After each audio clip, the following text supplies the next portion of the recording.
నమస్కారం ప్రజలారా. మనం చూస్తున్నాం బీజేపీ ఎలక్షన్స్ కన్నా ఒక జస్ట్ 2 months ముందు బండి సంజయ్ని చేసి కిషన్ రెడ్డిని పెట్టింది.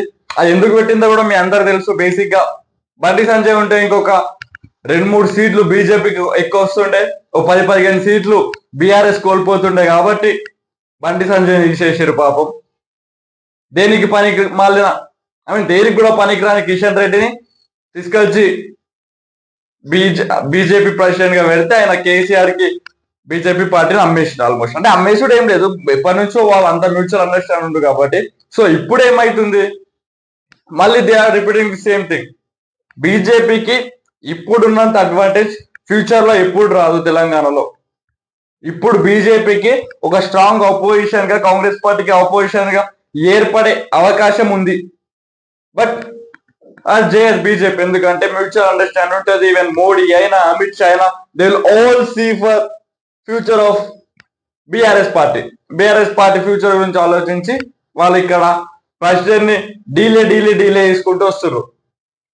ఎందుకంటే ఒకవేళ బీజేపీ కనుక నెక్స్ట్ ఏమంటారు ఆపోజిషన్, కాంగ్రెస్ పార్టీకి ఆపోజిషన్ లకు ఉంటే దెన్ బీఆర్ఎస్ పని అయిపోయినట్టే, బీఆర్ఎస్ ని బొంద పెట్టేసినట్టే.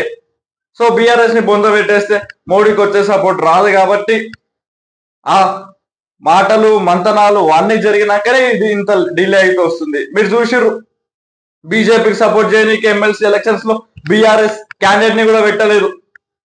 సో ఇప్పుడు మళ్ళీ బీఆర్ఎస్ కి సపోర్ట్ చేయాల్సిన అవసరం బీజేపీకి ఉంది. కాబట్టి ఇక్కడ ప్రెసిడెంట్ ని డిలే చేసుకుంటా బీఆర్ఎస్ పార్టీకి ప్రయోజనం చేసుకుంటా బీజేపీ కార్యకర్తల గొంతు కోసే ప్రయత్నం చేస్తారు. బీఆర్ఎస్ కార్యకర్తలు కూడా బీజేపీ కార్యకర్తలు కూడా ఇది గుర్తుంచుకోవాలా. మంచి లీడర్స్, రాజా సింగ్ లాంటి వాళ్ళను, ఎవరి వల్ల అయితే బీజేపీకి తెలంగాణలో ఫేమ్ వచ్చిందో వాళ్ళని పక్కకు పెట్టి కేసీఆర్ మోచేత్నీలు ఆర్ఎల్స్ కేసీఆర్ కి చిన్న టైప్ అసిస్టెంట్ లెక్క పనిచేసేటోళ్ళని బీజేపీ ప్రెసిడెంట్ చేసింది. బండి సంజయ్ వాళ్ళ రాష్ట్రం అంతా ఫేమ్ వస్తే బండి సంజయ్ని తీసి పక్కకు పెట్టింది. బీఆర్ఎస్ నుంచి వచ్చిన వాళ్ళను కేసీఆర్ మా అన్న, కేసీఆర్ నాకు చిన్న నాన్న, నా తండ్రి తర్వాత తండ్రి లాంటి అని చెప్పుకునే వాళ్ళను పార్టీలో జాయిన్ చేసుకుంది. అసలు మాకు నక్సలిజమే నచ్చదు అన్న లాంటి వాళ్ళకి ఎంపీ టికెట్ ఇచ్చి ఎంపీ చేసింది.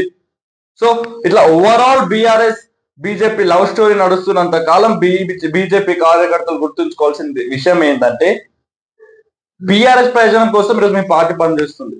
లేదంటే రాజాసింగ్ లాంటి వ్యక్తికి అట్లీస్ట్ పదవి ఎక్కువైనా రెస్పెక్ట్ అని ఇస్తుండే. రెస్పెక్ట్ లేదు, ఏం లేదు. ఈరోజు మీకు ప్రెసిడెంట్ లేడు. ఆ ఉన్న ప్రెసిడెంట్ కేసీఆర్ బానిస, కేసీఆర్ ఏం చెప్తే అది చేస్తారు. సో ఇట్లా వీరిద్దరు లవ్ స్టోరీ వల్లనే ఇక్కడ బీజేపీకి ప్రెసిడెంట్ అవడం లేట్ అవుతుంది. ఇంకే కారణాలు లేవు.